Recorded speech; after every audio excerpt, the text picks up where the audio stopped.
Agora você tem que entender quem são as pessoas que você quer atender no seu restaurante. E aí eu tô falando de público-alvo e de persona.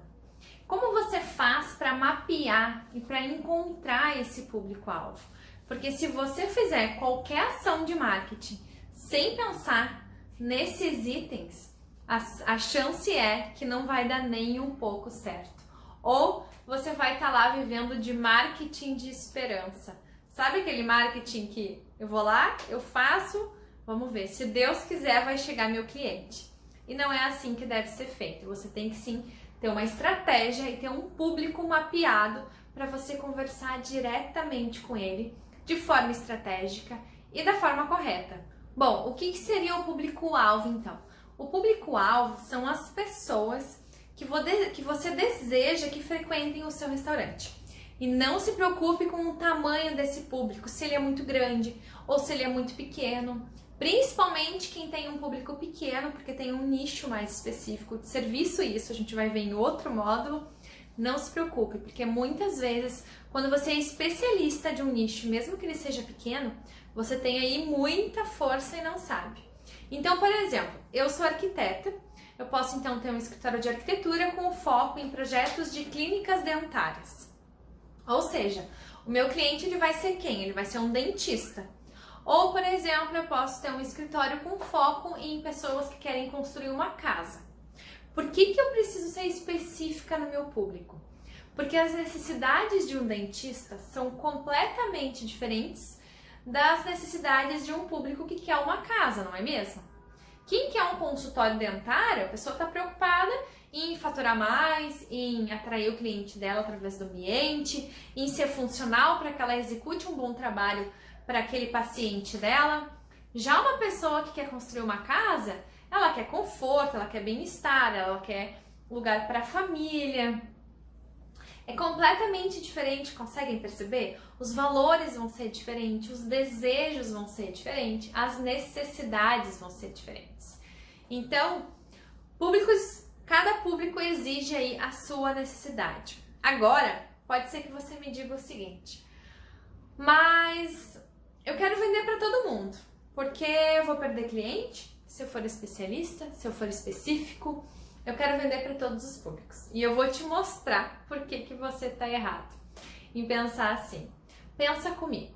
Se você vai lá e quebra o braço e precisa fazer uma cirurgia, qual vai ser o médico que você vai procurar? Você vai lá no postinho ou lá no hospital e vai pedir para um clínico geral te operar? Provavelmente não. Você vai procurar um médico especialista em operação de braços. Ou se você está aí tendo um problema no coração, você vai lá pedir para um médico qualquer lhe atender? Ou você vai procurar um cardiologista que é específico de coração? Conseguem perceber o poder do específico do especialista e o poder do genérico, que é aquele que faz tudo? Muito provável você vai ir lá no especialista, vai pagar mais caro, em vez de ir no clínico geral, que talvez vai ser bem mais barato. Porque você vê valor quando a pessoa é especialista ou quando ela é muito boa em algo. E da mesma forma vai acontecer no seu restaurante. Quando você é referência em algo, conhece e atende como ninguém um determinado público, você vai ser sempre lembrado por essas pessoas e vai atrair ainda mais pessoas que também querem, que são desse jeito. E aí você poderá ser especialista em um público ou em um tipo de comida. Mas por enquanto a gente está falando apenas de público, então vamos ficar por aqui. Então vamos lá. Como é que você faz para identificar o seu público? E aí eu listei alguns itens que você deve preencher aí e pensar de que forma é esse público. Primeiro seria a idade, de tal a tal idade, porque, gente, atender famílias é uma coisa, atender jovens é outra, atender casais solteiros é outra, atender pessoas que possuem filhos é completamente diferente. A renda do seu cliente, porque a renda vai estar diretamente relacionada ao serviço que ele quer receber de você. Quais são os valores que ele tem, quais são os hobbies que tem, qual é a região que fica esse seu cliente.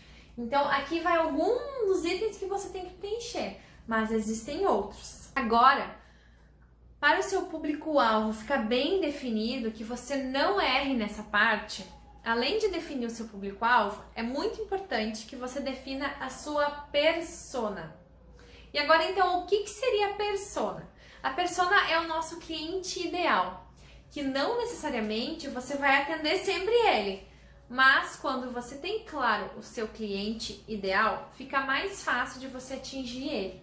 E é para isso que você precisa definir algumas características pessoais mesmo, como por exemplo, o poder aquisitivo, o estilo de vida, os interesses que ele tem, de que forma ele se comunica nas redes sociais, informações pessoais dessa pessoa, profissionais. Então, vou te dar um exemplo. A Mariana, 22 anos, ela é blogueira. Ela mora no Morumbi, em São Paulo. Ela é formada em jornalismo. Ela tem um blog e ela posta aí tutoriais de maquiagem e dicas de decoração e moda. Sempre acompanha eventos de moda na região, participa de encontros com outras pessoas do mesmo segmento. Ela é uma digital influencer e sempre preocupa muito com o que as pessoas veem na rede social dela também. Nas horas vagas, ela gosta de praticar atividade física, ela gosta de estar ao ar livre, ela gosta de ir na academia. Nesse momento, você pode mapear mais de uma pessoa, mais de uma persona, desde que não crie conflito de uma com a outra. Então, no público-alvo, você vai ficar no amplo. Na persona, você vai para o estreito. E por que é tão importante eu definir esses públicos? Porque será em cima deles que você vai realizar todo o seu marketing, o seu cardápio e o seu ambiente.